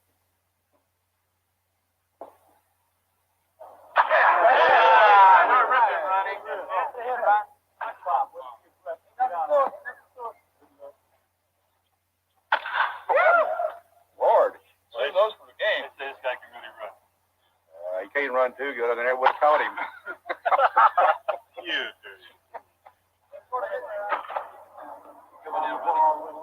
Just relax up there, Ronnie. He's going to get the next one.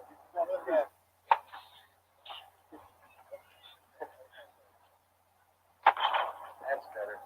Got a pretty good swing. You know, they say he hasn't played very much baseball. Straight arm. All right.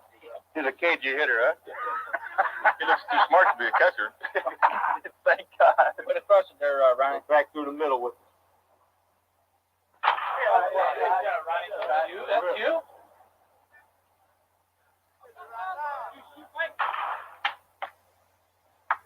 Yeah, Ron.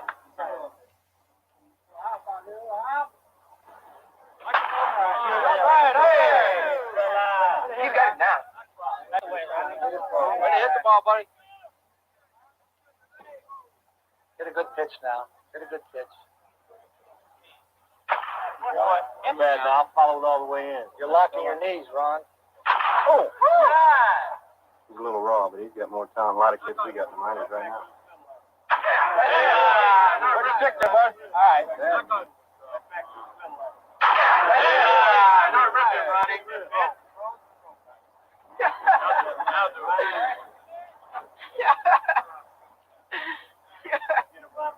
Ron, at the next pitch, run real hard to first base. I want to see your speed. Kill all those ants going down to first base.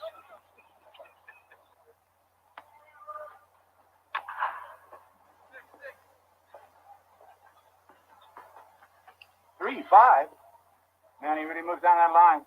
I'll tell you what, he can fly it. Man, I never knew Ron could run that fast. Goodness.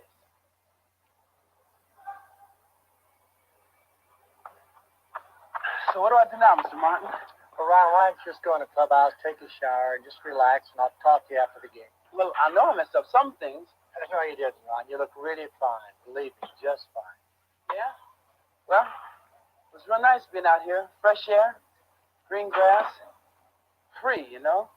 Yeah, I can appreciate that, Ron. If you just go on in there, just relax, and I'll talk to you after the ball game. Okay, thanks.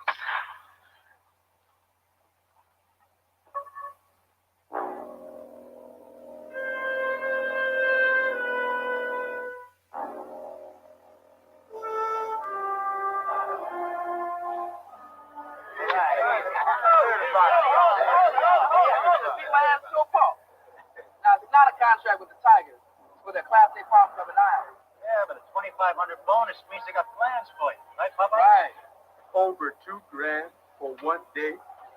I think I'll take that up myself. This means they'll move up the date for parole.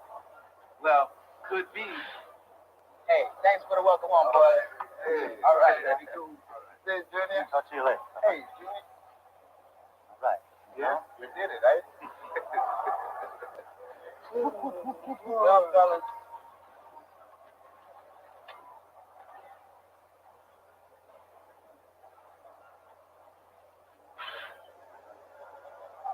No taking chances. You know, I got so many people to thank.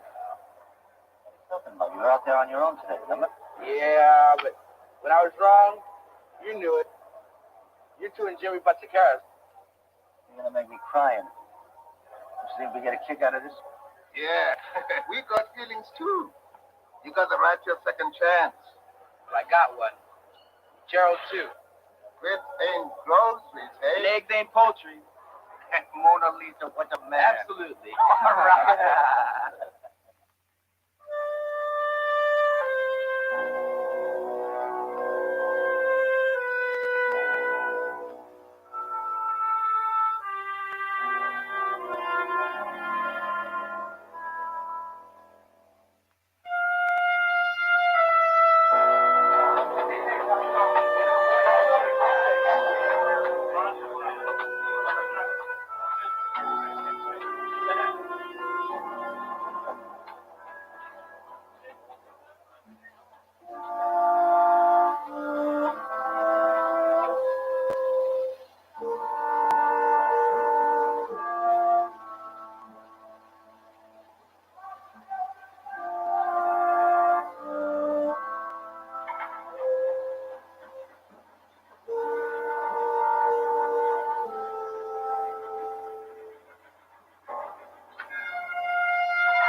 Your brother's working. I was wondering. Come on. New clothes. Well, you told us to spend some of that bonus money. Mama work. But I'm getting off early for a good home-cooked dinner. Out of sight. Okay. Hey, new car too? Only cost $400. So there's still lots of the money left. Hey, when are you going to Iowa? Pops. He's not working, is he? Lexington, Kentucky. What did the doctor say? He'll beat it. If? Look, you're out. I was out. He saw me out. Why?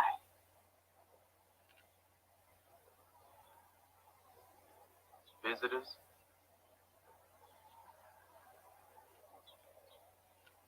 You can't call or write either. I can write my own brother. Son, he's in no condition to read.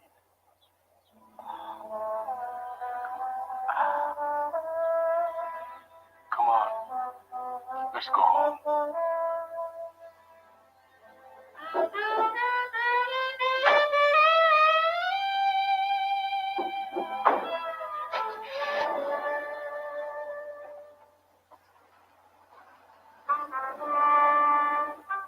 No, Mama, not another bite. If I stick around much longer, you're gonna feed me right out of shape and the Detroit Tigers.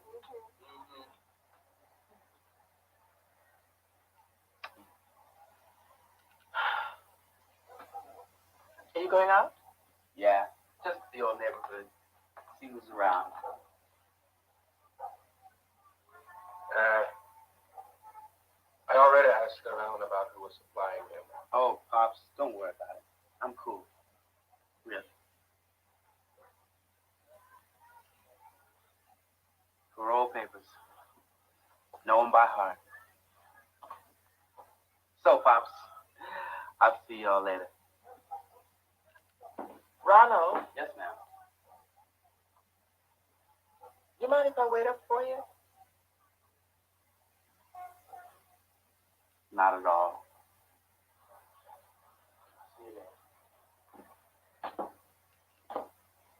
Oh, yeah, man. I've been clean. Been hanging left front doors on Camaros. That right. Yeah, that was some dumb night we had, huh? Old Leroy. Hey, did you see Philly Jim in there? Yeah, I heard the dude hung himself. Not yet. Hey, I know you could use a woman. Well, me, I always can. Let's say we get us some wine and go out here on the strip. Going home, man. Home? Oh, come on, man. On the first night out. I ain't used to these late hours. Lights out at 10. Get a woman when I'm fresh.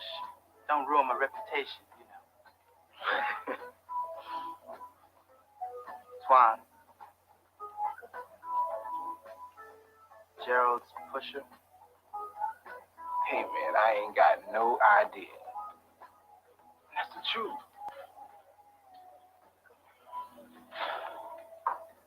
Hey, man, when you play for the Tigers? Go to Iowa first. Oh, yeah? When's that? As soon as I can.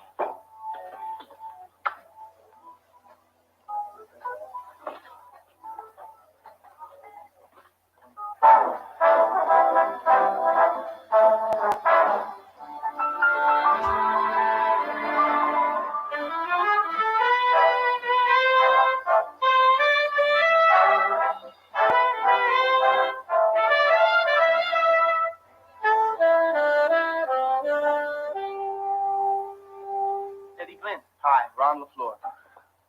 David Garrett. Hi, David. Mark Burke. Mark? Welcome to Tall Corn Country. I'm a pitcher with a big mouth, so the skipper asked me to say this. Ron, we know you've been in prison, and why? But all we care about is you're supposed to be one hell of a ball player. Thanks. Hey, what are the people like around here? Not all farmers. They know their baseball. Some rednecks. The other teams will get on your case, because they know you got a record. So, don't get rabbit ears, all right? Come on, meet the rest of the ball players.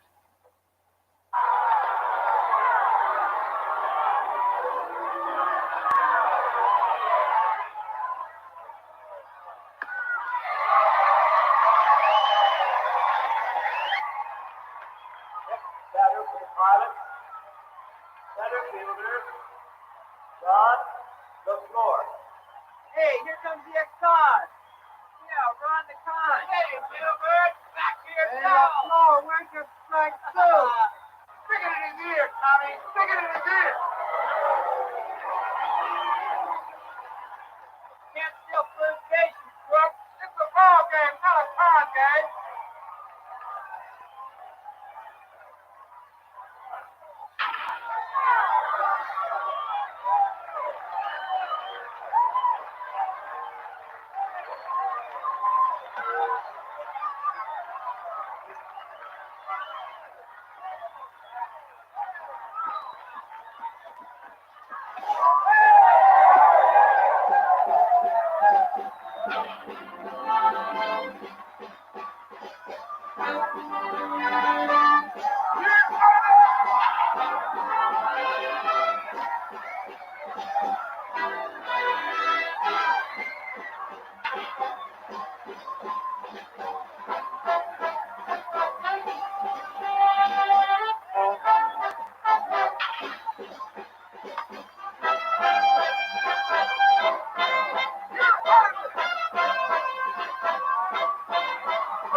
pitch it next week. Not if you pitch, turkey. Hey, this letter from home says Gerald will be out next Friday. Doctors say complete cure. Man, sure makes up for that hate mail, don't it? Until winter ball, you'll be home to keep an eye on him. Right. Looks great, man. Really great. Yeah, I hope so.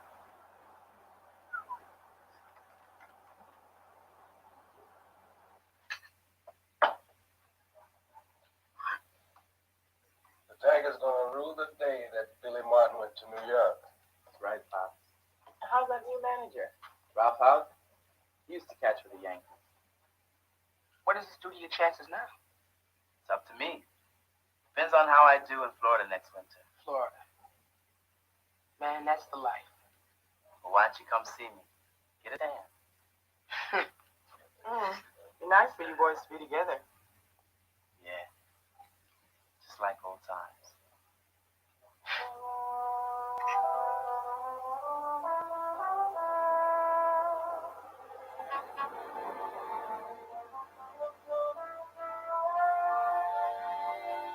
You know, I've been thinking. This place is a rat hole. Don't think about it. I live here. So do I, man. Yeah, when you're not in Iowa or Florida. You talk like I already made it. Suppose I got the chance, Joe. What we both got to do is get out the street and stay out the street. I see these streets in my dreams, man. So do I. Dreams. And when I wake up, they're all real.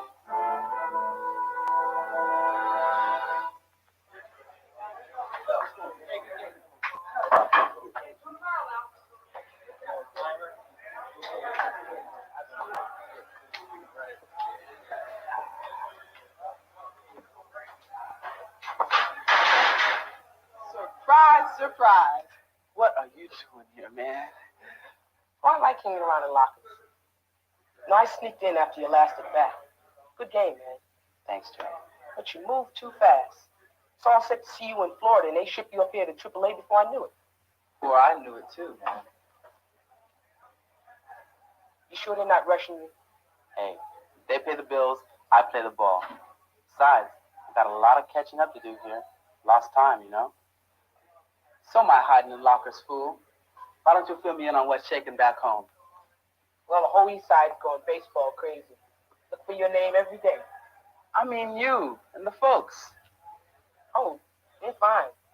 Back on track with chemistry. Work. Night school. Got a raise.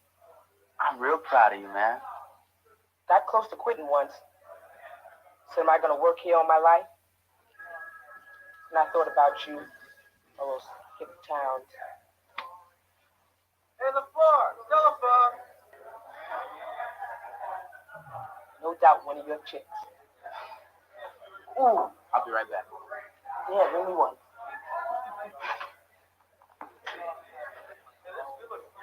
Good game.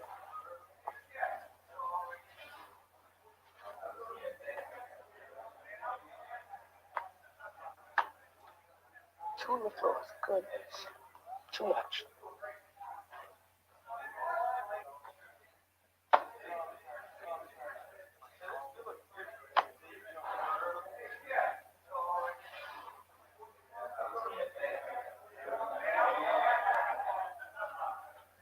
Hey, Ron.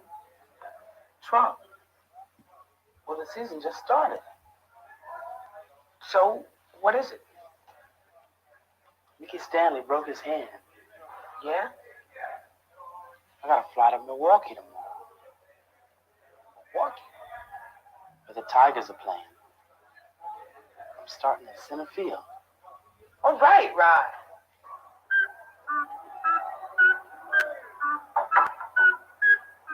That pitcher's the only one you got to worry about now. He's got a hell of a curveball, and you're going to see a lot of.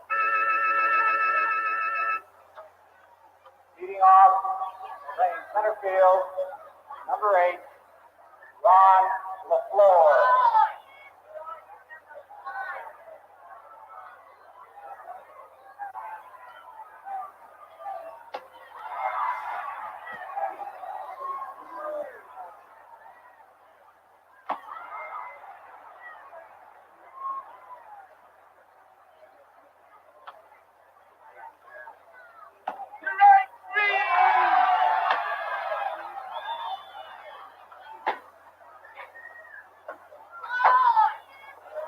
Listen, choke up a little.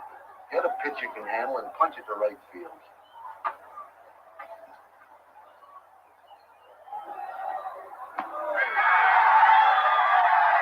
Welcome to the big leagues, kid.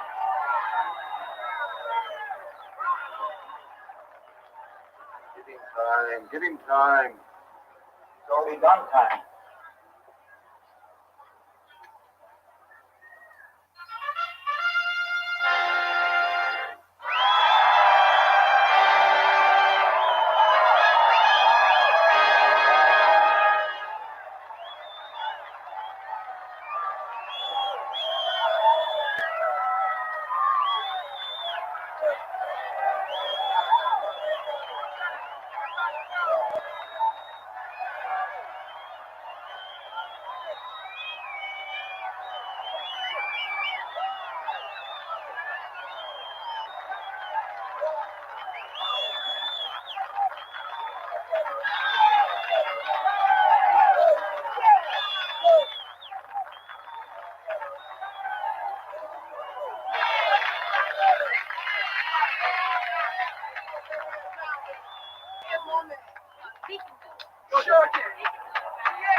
Ain't batting 100 yet.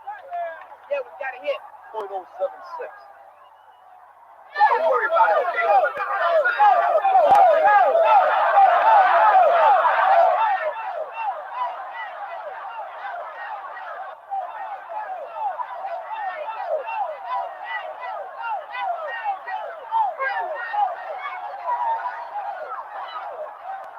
Sounds like a revival meeting out there.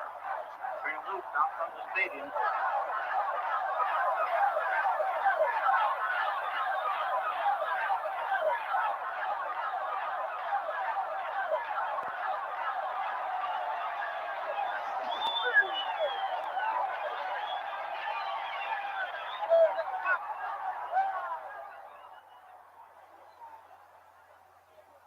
Yeah, he's the greatest. He and Ali, there it is, man. Everybody knows he can steal. That's what he went to the penitentiary for. Like crook.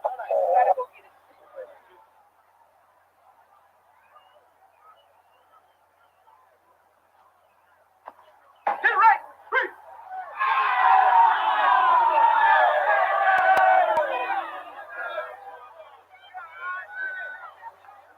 Strike three.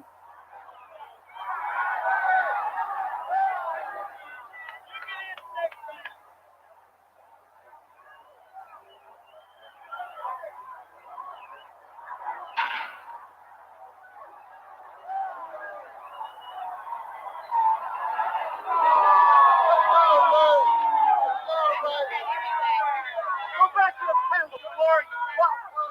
Shut your mouth, man. Man, I paid my money. You have to shut my mouth. I'll be here for a while. That chump ain't gonna be here another month. Yeah, well, don't worry about it. Come on, man.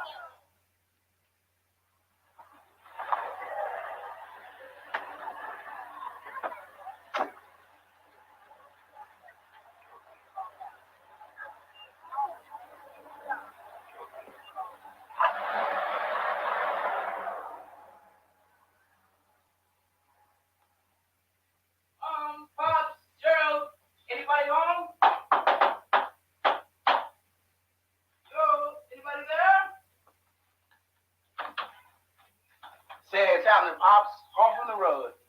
Basement.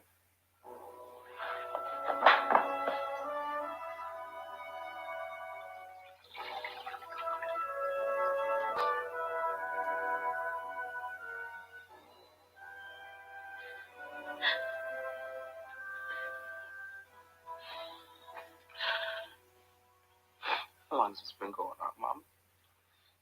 2 days.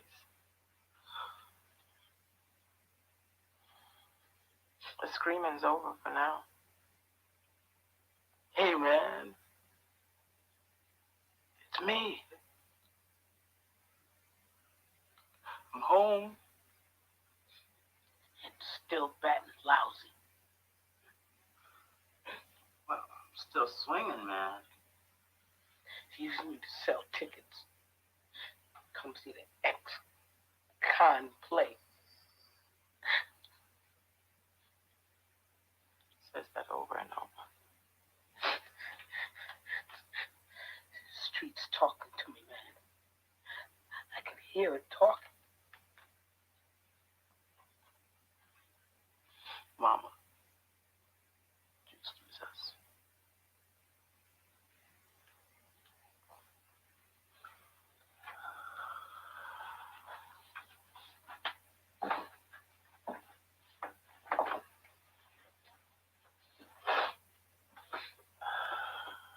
Man, I haven't got you. You've got you, man. You can't change the streets, but you can change you. I'm not as strong as you. You will be. Just as soon as you say damn to what the street says. Help me, man. Please, help me. God.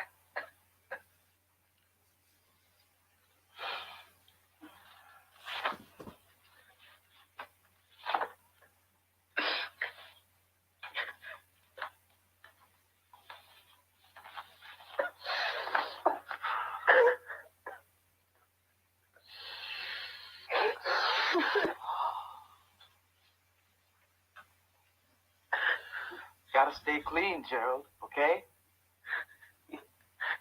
Yeah.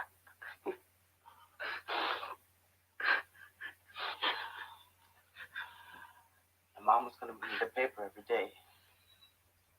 I want you to watch those box scores, because it's all about the battle now, Gerald. Me in the streets. We'll see who wins.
That concludes the ceremony. A packed house of over 60,000 fans and a television audience of over 50 million are on hand to watch this ball game. The 47th annual All-Star game is about to begin.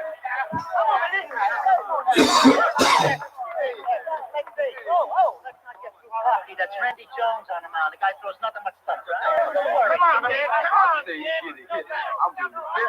Hard to smoke. Yeah. Oh, man, who's going to get killed taking a bet against one of us?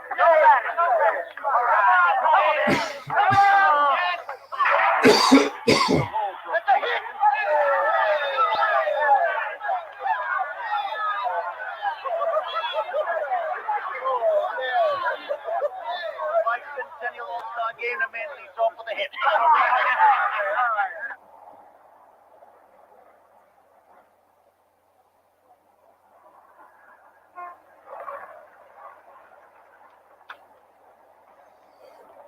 Home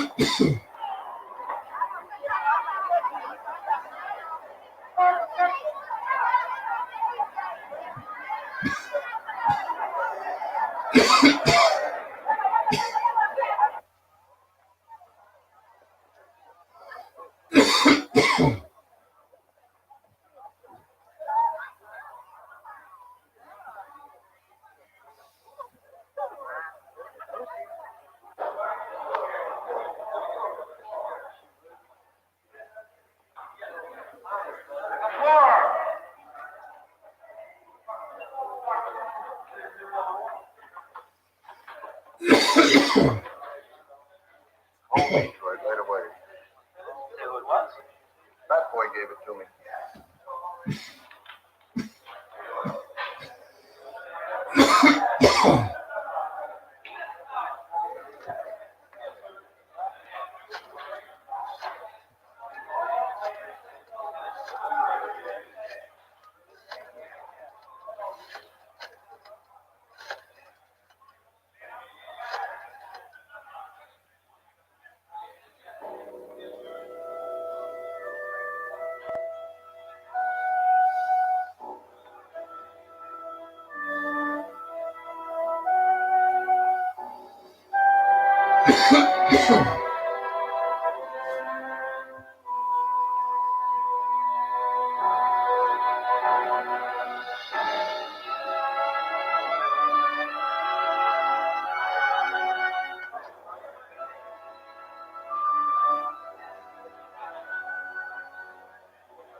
My brother's dead.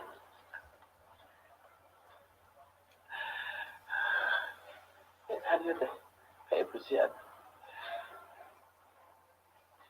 He was shot, robbed. Police say it was an argument about drugs. Those streets got him. Catch the first plane home.